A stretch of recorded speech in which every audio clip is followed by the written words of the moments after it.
प्यारे बच्चों good morning. और प्यारे बच्चों आज का लेक्चर हम लोग शुरू कर रहे हैं। लेक्चर का नंबर तुम्हें पता ही है, 22 नंबर है। डेट है आज 26 अप्रैल 2020। क्वेश्चन नंबर जो हम डिस्कस करेंगे बेटे, वो 7 क्वेश्चन आज डिस्कस करेंगे। 3 लेक्चर्स में डिस्कस करेंगे। 75, 78, 79, 84, 88, 89 और 92 7 न्यूमरिकल्स हैं। इसके अलावा जो रिमेनिंग न्यूमरिकल्स एंड डाउट्स आपके रह जाएंगे, they will be considered on tomorrow, यानी उनको भी आप पूछ सकते हैं। आज आप लिख दीजिएगा तो उन्हें कल डिस्कस करेंगे। उसके बाद बच्चों इसमें बस 2-3 दिन की थ्योरी और न्यूमरिकल का वर्क रह गया है, तो ये चैप्टर उम्मीद है 3 या 4 दिन में फिनिश हो जाएगा। उसके बाद यूनिट 2 चैप्टर सेकंड भी शुरू करेंगे बेटे, है ना। ये चैप्टर काफ़ी इम्पॉर्टेंट है, जैसा आप देख ही रहे होंगे। तो देखो बेटे, इसमें जो न्यूमरिकल 75 है उसको केयरफुली पढ़ लो।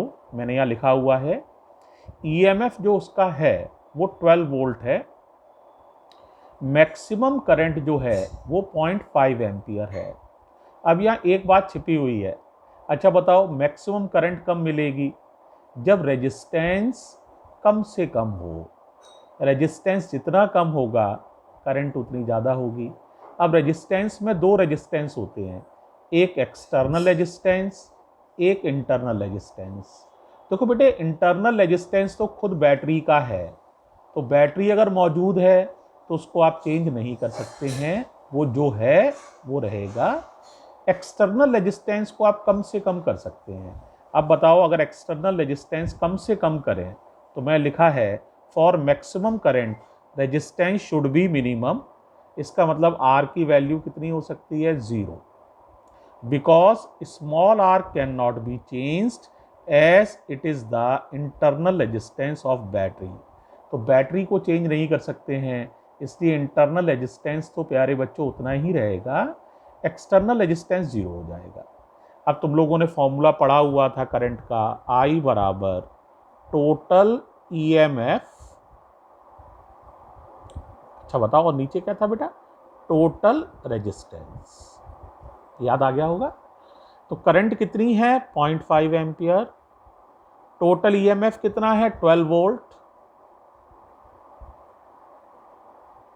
अब बताओ टोटल रेजिस्टेंस, तो capital R plus small r, ये हो जाएगा capital R plus small r. तो बताओ कर पाओगे? कैपिटल आर की जगह 0 लिख देना, तो स्मॉल आर कैलकुलेट हो जाएगा बेटा। तो 0.5 इक्वल्स टू आई 0.5 है, और 12 कैपिटल आर की जगह 0 प्लस स्मॉल आर, तो स्मॉल आर इधर आ जाएगा, तो स्मॉल आर आ जाएगा 12/0.5। पॉइंट हटाओगे ऊपर 0 आ जाएगा, आसानी से काट लोगे 24, तो इसका मतलब ये रेजिस्टेंस आ जाएगा 24 ओम। बड़ा ही आसान है, मुझे लगता है कोई दिक्कत नहीं आनी चाहिए बेटे, तो आसानी से समझ सकते हो। ठीक है, अब मैं कर रहा हूँ क्वेश्चन नंबर 78। इसको देखो केयरफुली, 78 कैसे करेंगे। ठीक है, एक बार पढ़ लो। देखो ये है 78, दिख रहा होगा बच्चों 78। तो इसमें क्या दिया हुआ है? एक सेल है, उसका ईएमएफ 2.2 वोल्ट है। अब एक सवाल ये है, सर आपको कैसे पता चला ये ईएमएफ ही है, वी नहीं है? तो देखो, एक पहचान तो यही होती है, ई और वी में से ई बड़ा होता है, क्योंकि ज़्यादातर सारे केस 95% केस डिस्चार्जिंग के ही होते हैं। तो बड़ा वोल्टेज हो तो ई मान लो, छोटा वोल्टेज हो और वी मान लो। आसान तरीका एक है। या फिर आप ध्यान से पढ़ो, तो शुरू में कोई करंट नहीं ली जा रही है बैटरी से, इसलिए इसे ई माना गया है। बाद में एक रेजिस्टेंस कनेक्टेड है 5 ओम का, और वोल्टेज 1.8 वोल्ट हैं, तो इसे वी माना जाएगा। जब सेल से कोई करंट ना ले रहे हो तो उसे ईएमएफ मानोगे, और जब सेल से करंट ले रहे हो उस समय वोल्टेज नापोगे तो उसे वी मानोगे। कल डेफिनेशन में ये मैंने खूब अच्छे से बताया था। फिर दोबारा सुन लो, सेल से करंट ना ले रहे हो ई मानोगे, सेल से करंट ले रहे हो V मानोगे।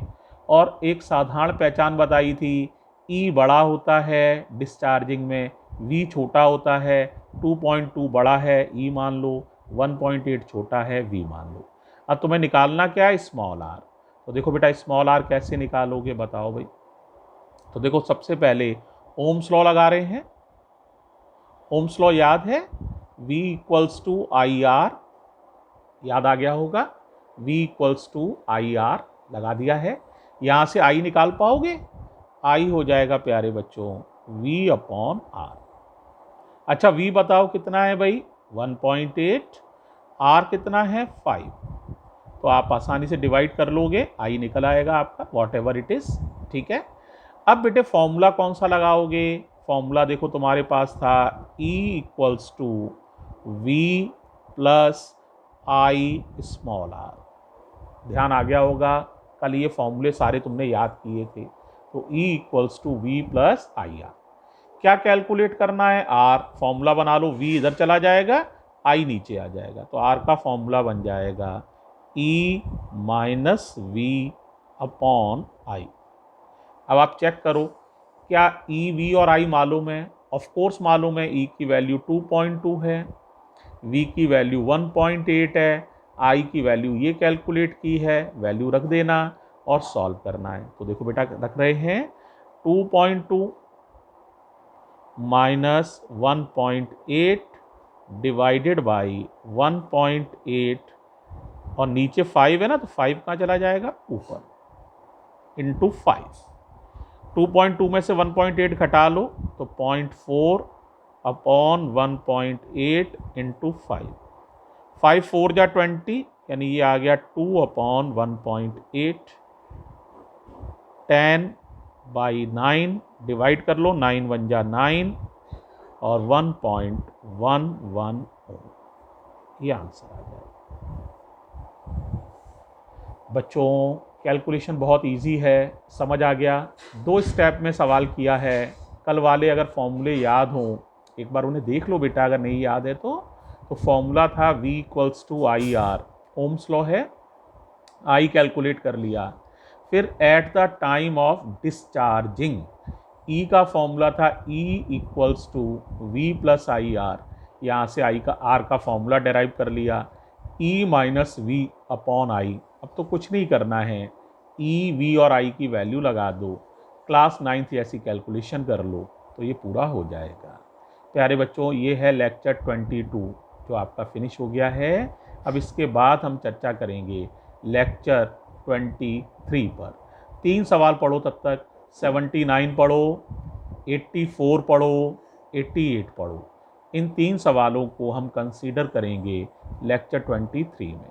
थैंक यू प्यारे बच्चों, थैंक यू सो मच।